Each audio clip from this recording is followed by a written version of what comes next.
2006년에 우리 초대교회를 섬기게 돼서 꼭 11월 달에 왔거든요. 몇 년이 되신지 여러분 계산해 보시고, 제가 목회자로서 부끄럽지 않게 산다면 딱 한 가지, 우리 성도들이 믿음을 가질 수 있도록 도와드리는 것이 아닌가 싶습니다. 왜냐하면 믿음만이 운명을 바꾸기 때문에 그렇습니다. 다른 것으로는 안 돼요. 제가 성도님들 힘들고 어려울 때 위로한다고 운명이 바뀌진 않습니다. 약간 도움은 되겠죠. 그러나 결국은 믿음이 있어야 세상을 이기고 운명을 바꾸게 될 줄로 믿습니다.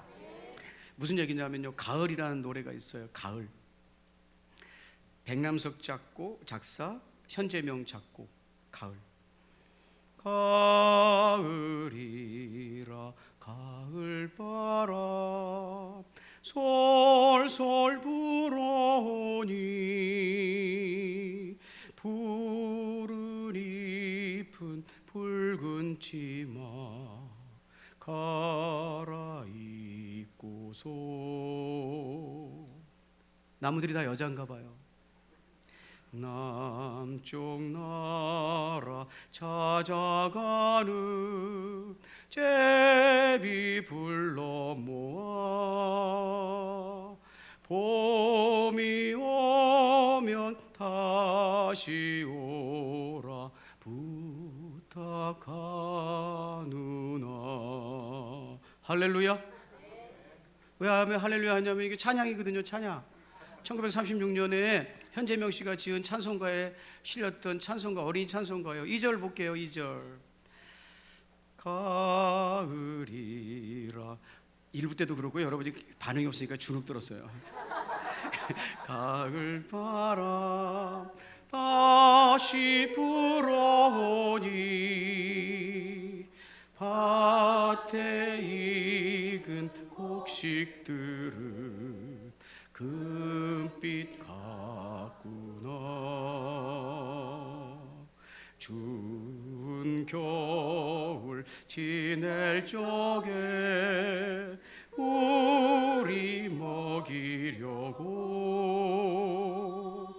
하나님이 내려주신 생명의 양식. 멋지죠? 이 백남석이라는 분이 누구냐면 연세대 교수였어요. 교수. 연세대학교 교수. 이분의 아버지는 누구냐면, 이분이 지으셨어요. 이분의 아버지는 누구냐면 백사겸이라는 분이에요. 맹인이었는데 9살 때 눈이 멀게 되셨대요. 그리고 1년 후에 어머니마저 돌아가셔서 정말 살 길이 막막했던 분이었대요. 백사겸. 그래서 맹인이 할 수 있는 일은 딱 한 가지밖에 없어서 복수를 배우러 갔대요. 점치는 기술. 얼마나 눈치가 빠르고 센스가 있는지 승어사라고 그러대요. 승어사. 스승보다 더 나아지는 경지에 이르렀대요. 4년 만에. 그래서 스승이 준 산통과 죽장을 가지고 개업을 하기 위해서 평양 근처 대동강변에서 점을 치는데 얼마나 눈치가 빠르고, 안 보이는데도 눈치가 빨라요. 보이는데도 눈치가 안 빠른 사람도 여기 계신데요. 눈치가 빠르고 말재간이 좋은지 엄청난 사람들이 몰려들었대요. 심지어는 양반들도 가마를 몰래 보내요. 이 백사겸 선생님을 초청해서 점을 볼 지경에 이르렀다 그래요. 이분이 평양에서 자신감을 얻어서 서울로 내려와서 이천을 거쳐 원주 이런 곳을 돌아다니다가 서울 근교인 고양읍에 자리를 잡고 거기서 점을 치게 되는데 20년 동안 거기서 점을 쳤다고 그럽니다.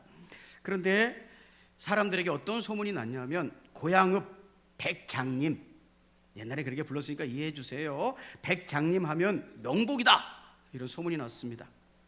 얼마나 돈을 많이 버는지 모릅니다. 그런데 사람들을 속이는다는 것을 알게 되었습니다. 내가 사람들을 좀 속이고 있는 것이라는 걸 알게 되고 늘 죄책감을 가지고 있었다고 합니다. 그래서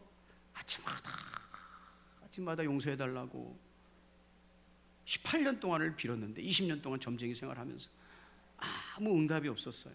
그래서 다시 한번 작정을 하고 100일 기도를 하는 차에 100일 기도가 끝나는 마지막 날 매서인, 성경을 팔고 전도책자를 팔고 있었던 매서인 김재옥이라는 사람이 나와서 인과기도라는 책을 팔고 갔어요. 인과기도. 그 책을 받아들고 며칠 후에 꿈을 꿨는데 꿈속에서 나는 예수다라는 분이 나타난 거예요. 나는 예수다. 내가 주는 산통은 의의 산통이니라 받아라. 그러고 주셨다는 거예요. 그리고 그 은통을 받고 꿈을 깼습니다. 백사겸은 그 일이 있은 다음에 점치는 일을 중단하고 전도책자 받은 것을 가져와서 아내에게 읽어달라고 했습니다. 그리고 그 내용을 듣고 거기에 담긴 하나님 말씀을 듣고 그가 회개하고 예수를 믿고 1887년 5월 2일 그의 아내와 온 가족이 그리스도인이 되었습니다. 할렐루야. 운명이 바뀌었습니다. 믿음으로. 이제는 점쟁이가 아니라 예수 믿는 하나님의 백성이 되었습니다. 그리고 어린 아들 백남석에게 복음서, 성경, 특별히 복음서를 읽어달라고 요청을 했습니다. 어린 백남석이 성경을 읽어주면 그걸 다 외웠다고 합니다. 그리고 그 복음서 외운 말씀, 하나님 말씀을 가지고 동네방네 다니면서 하나님 말씀을 전해서 많은 교회를 세웠습니다. 조선의 삭개오라고 불렸습니다. 그리고 예수 믿는 가정이 되었으니 아들을 백남석을 기독교인인 윤치호가 운영하던 한영서원에 보내게 되었고 한영서원에서 백남석의 똘똘함을 알아본 윤치호 선생이 그를 유학을 갈 수 있도록 주선해서 유학을 갔다 와서 영문학 교수가 되어서 이 집안은 예수 믿고 완전히 운명을 바꾼 집안이 되었습니다. 믿음은 운명을 바꿉니다. 오늘 본문도 믿음으로 운명을 바꾼 사람의 이야기가 나와 있습니다. 사도행전 14장 8절 같이 한번 읽어보겠습니다. 운명을 바꾸는 거예요. 믿음은. 시작. 한 사람이 앉아 있는데 나면서 걷지 못하게 되어 걸어본 적이 없는지라. 한 사람이라고 표현되어 있습니다. 평생 걸어본 적이 없었다고 합니다. 그런데 그것이 그의 운명이었는데, 평생 걸어본 적이 없는 것이 그의 운명이었는데, 주어진 삶이었는데, 오늘 말씀 보니까 사도행전 14장 9절, 본문 두 번째 9절이죠. 같이 한번 읽어보겠습니다. 시작. 바울이 말하는 것을 듣거늘 바울이 주목하여 구원받을 만한 믿음이 그에게 있는 것을 보고, 믿음이 있는 것을 봤다는 거예요. 그 사람에게 평생 걸어본 적이 없는 그 사람에게 믿음이 있는 것을 봤다는 거예요. 그리고 어떻게 됐습니까?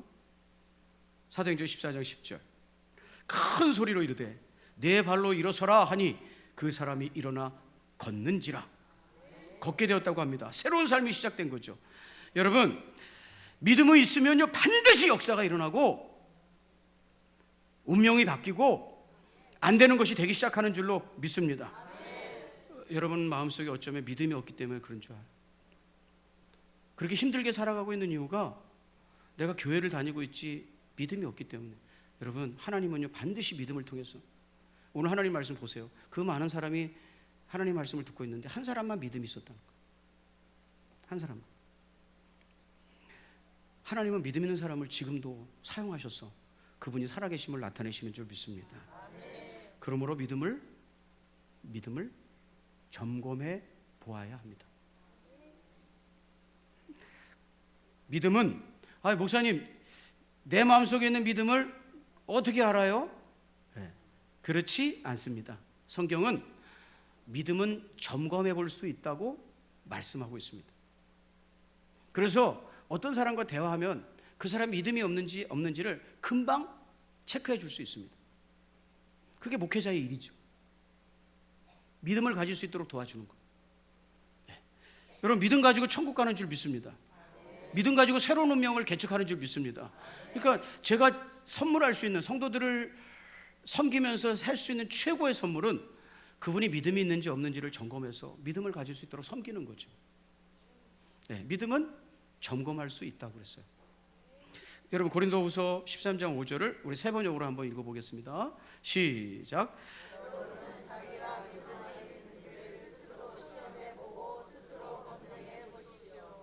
믿음은 시험해 볼 수도 있고 검증할 수 있다고 말씀하셨습니다.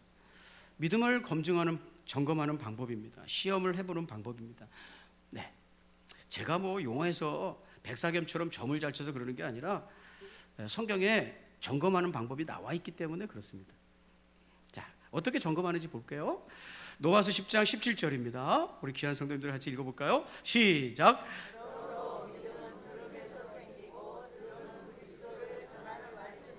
비롯됩니다. 아멘.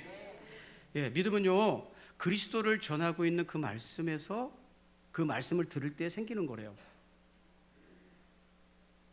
그러니까 하나님의 말씀을 듣는지 안 듣는지를 살펴보면 그 사람에게 믿음이 있는지 없는지를 확인할 수 있다는 거예요. 하나님 말씀을 듣지 않으면, 하나님 말씀을 듣지 않았는데 나 믿음 있다라고 말하면 그것은 성경에서 말하는 믿음은 아니에요. 믿음은 하나님 말씀과 관련이 있는 거예요. 자, 이해가 되시면 아멘. 여러분, 우리 사도행전 14장 9절 우리 본문의 두 번째 구절이었잖아요. 아까 읽었는데 다시 한번 읽어볼까요? 이 말씀에서도 똑같은 원리가 나타나고 있습니다. 자, 시작.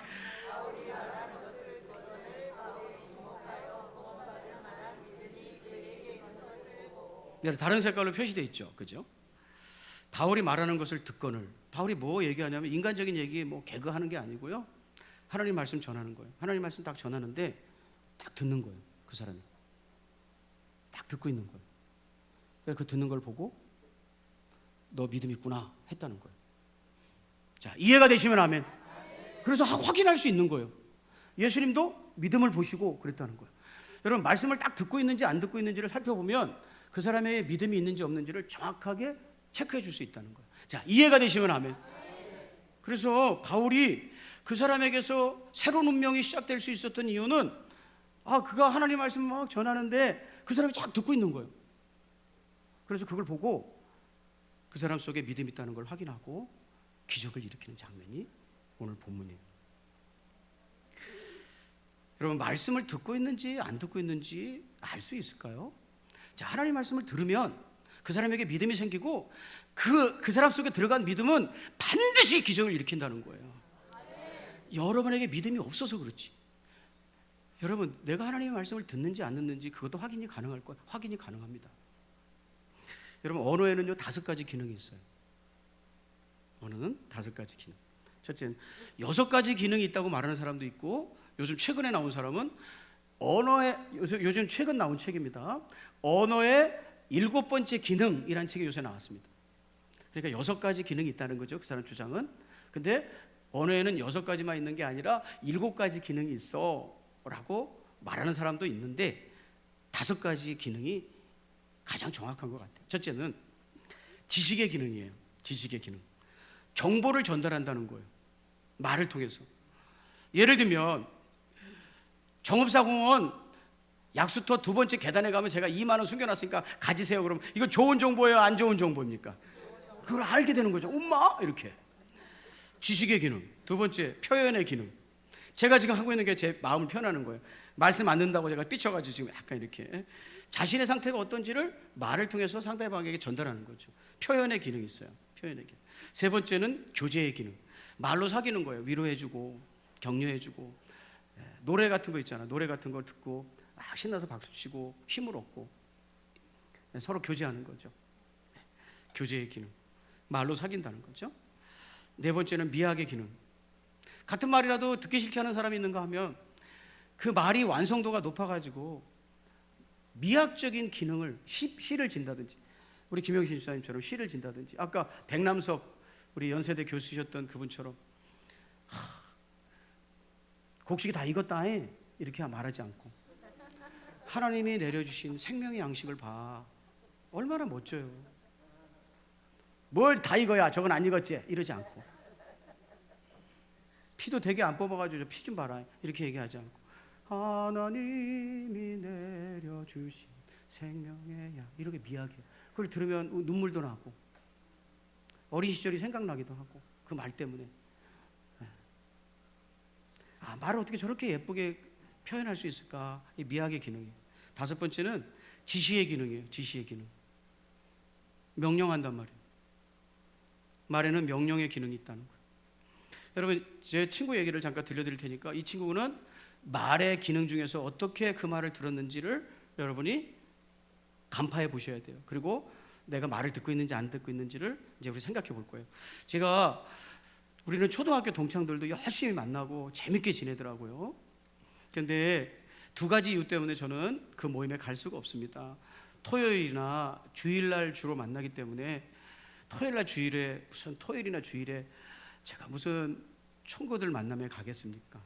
그래서 못 가고, 두 번째는 가면은 맨날 애들이 앉아서 술을 마시니까 저같이 술을 안 마시는 사람은 정말 불편하고 또 불편하니까 안 가게 되더라고요. 혹시 가더라도 안 가게 돼요. 그런데 놀랍게 저희 아버지께서 하나님의 부르심을 받았는데 초등학교 친구들이 어떻게 알고 조의금도 보내주고 막 이렇게 했어요.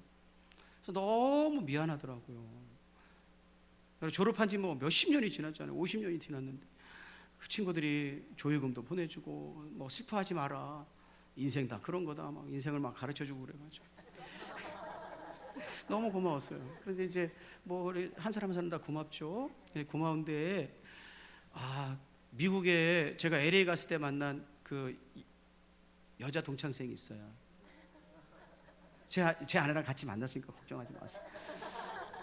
그 여자 동창생이 보고 싶다고, 나 미국에서 나오는데 보고 싶다고 오라는 거예요. 밥 사주겠다고.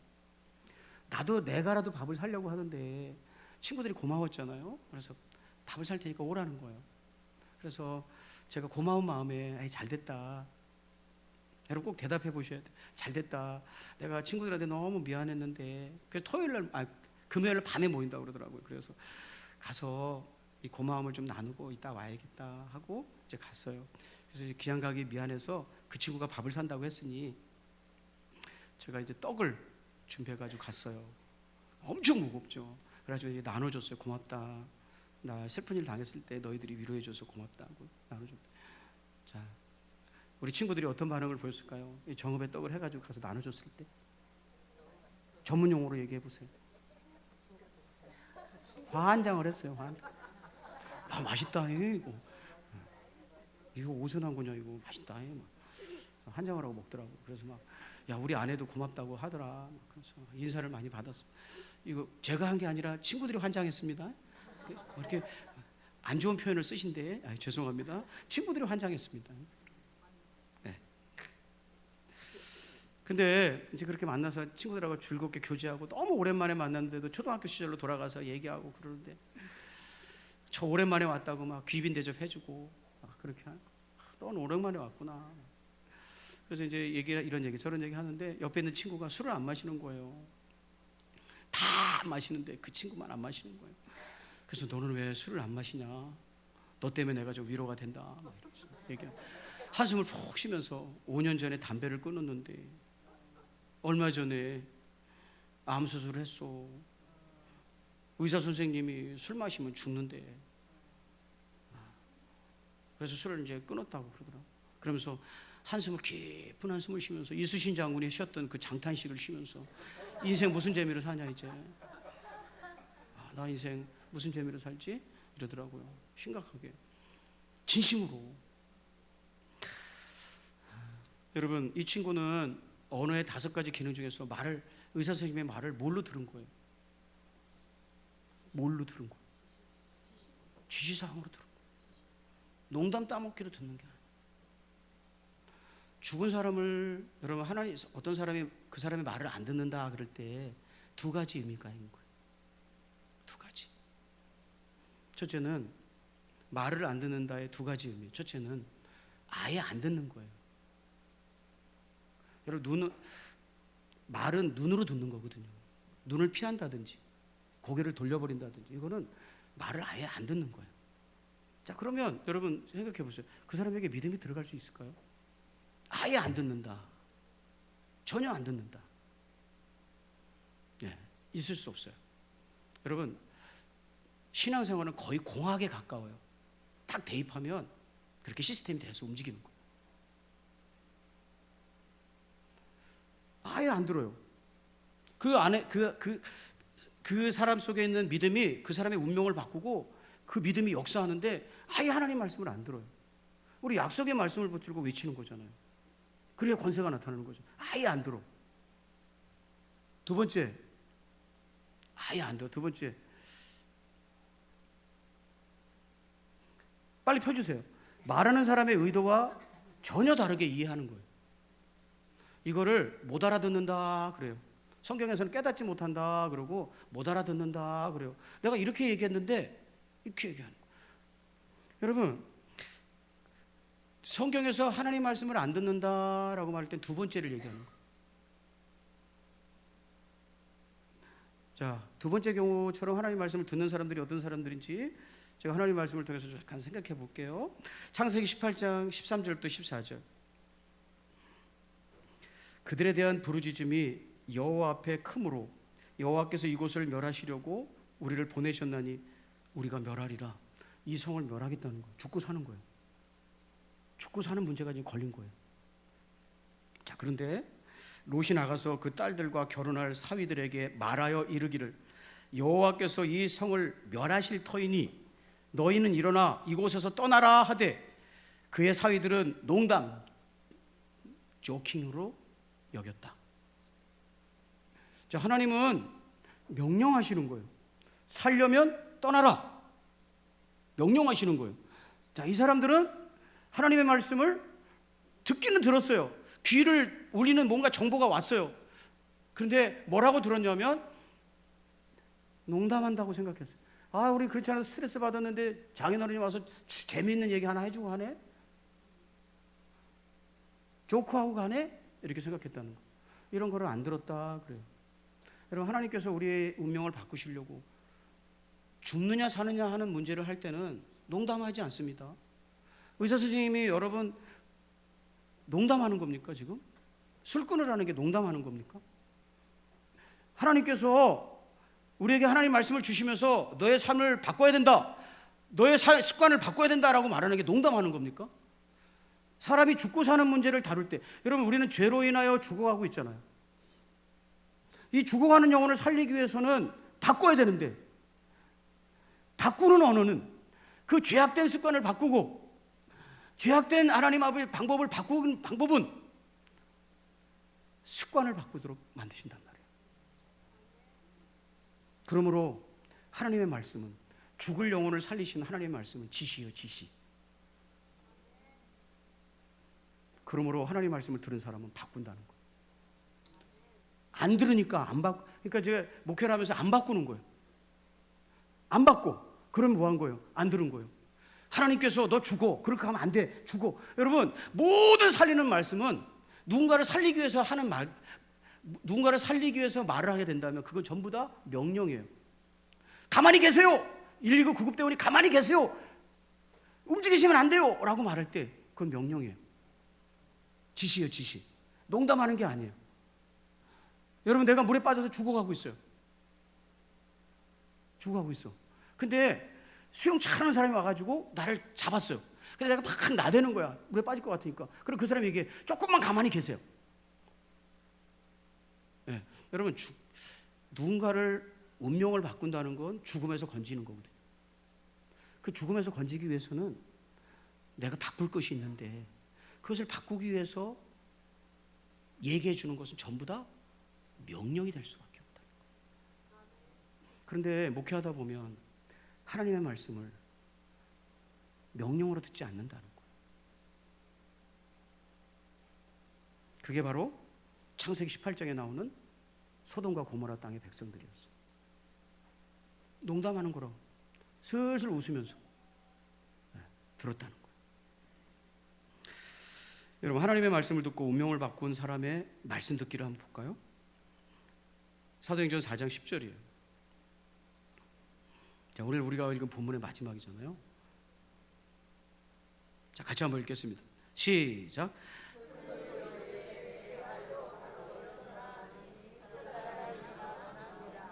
여러분, 이게 바로 하나님 말씀을 들은 사람이에요. 바울은요, 하나님 말씀을 그 루스드라에 한 번도 걸어본 적이 없는 사람이 듣고 있다는 걸 보고 저 사람에게 믿음이 있다는 걸 확신했어요. 그리고 그 사람이 들었다는 건 어떻게 하는 거냐? 운명을 바꾸는 메시지를 주는 거예요. 하나님께서 너를 지금 치료하실 거야. 그러니 네 발로 일어나. 명령한 거예요. 여러분, 누스도라는 평생 못 걸었대요. 이 한 사람은 걸을 수 있으면, 일어날 수 있으면 안 걸었겠어요? 일어날 수 있다면 안 걸고 그대로 있겠어요? 못 걸으니까 안 일어난 거지. 안 되니까 못 걸은 거지. 안 해봤겠어요? 집에서 자다가라도 장난으로라도 일어나 보지 않았겠어요? 근데 그건 불가능한 거였어요. 안 되는 거죠. 그런데 하나님 말씀이 그에게 소망을 줬단 말이에요. 하나님 말씀은 운명을 바꾸는 거예요. 그래서 그 믿음 있음을 보고 이게 들은 거예요. 이게 안 해본 거 해보는 거예요. 왜냐하면 하나님 말씀이 그렇게 하라니까. 이게 들은 거란 말이에요. 와서 기도하면 하나님이 해결하십니다 했는데 안 와. 그게 안 들은 거예요. 안 들은 거예요. 그래서 목회자가 목회하면 정확히 알 수 있어요. 여러분, 바울이 목회하잖아요. 믿음의 사람에게 믿음을 위해서 권면하잖아. 일어나라고. 그거 듣고 운명을 바꾸는 거예요. 여러분, 다니엘 기도에 하나님께서 예비하신 은혜가 있어요. 진짜 있더라고요. 저도 믿음을 다시 점검하는 계기가 됐어요. 눈물을 펑펑 흘리면서. 안 와. 뭐 하는 거예요? 하나님이 하신 말씀을 잘못 이해하는 거예요.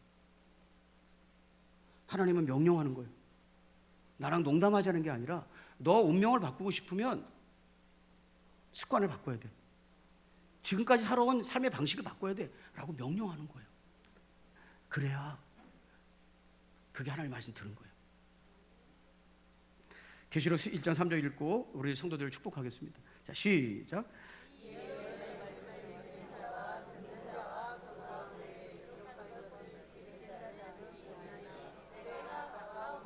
아멘. 내가 하나님의 말씀을 듣게 된 것은요, 내 운명을 완전히 바꿀 수 있는 최고의 축복의 시간이 온 거예요. 일생일대의 기회예요. 우리는 그 말씀 붙들고 믿음을 가지고 그 믿음이, 하나님이 그 믿음을 통해서 여러 가지 일들을 하신단 말이에요. 세상도 이기게 하신단 말이에요. 일생일대의 기회가 온 거예요. 그런데 눈을 닫아버리는 거예요. 그리고 못 알아듣는 거예요. 농담으로 듣고, 아름다운 미학을 논하는 자리로 듣고, 이렇게 잘못 이해하는 거예요. 그걸 못 알아듣는다 그랬죠. 여러분, 하나님 말씀은, 여러분의 운명을 바꾸기 위해서 하나님 말씀은 여러분에게 명령하는 거예요. 깊은 곳에 가라고 명령하는 거예요. 기도하라고 명령하는 거예요. 알아들으면 그 말씀 붙들고 움직이는 거예요. 자, 그게 바로 듣는 자와 그 가운데 기록한 것을 지키는 자가 복이 있다고 하신 말씀이에요. 여러분, 한 번도 나에게 하나님 말씀하지 않으면 그건 저주받은 사람일 거예요. 근데 하나님은 그렇게 하지 않으시고 여러분이 운명을 바꿀 수 있도록 그분의 음성을 들려준다는 거예요. 거기에 약속이 있다는 거예요. 그 말씀을 붙들고. 여러분, 저는요, 예배 때마다 성도들이 졸고 찬양도 안 하고 있어서 상처를 받았어요. 근데 이번 다니엘 기도 때, 야, 하나님 말씀하셨어요. 야, 예배는 나 보는 거잖아. 너 왜 맨날 그 사람들만 보고 있어? 회개했어요.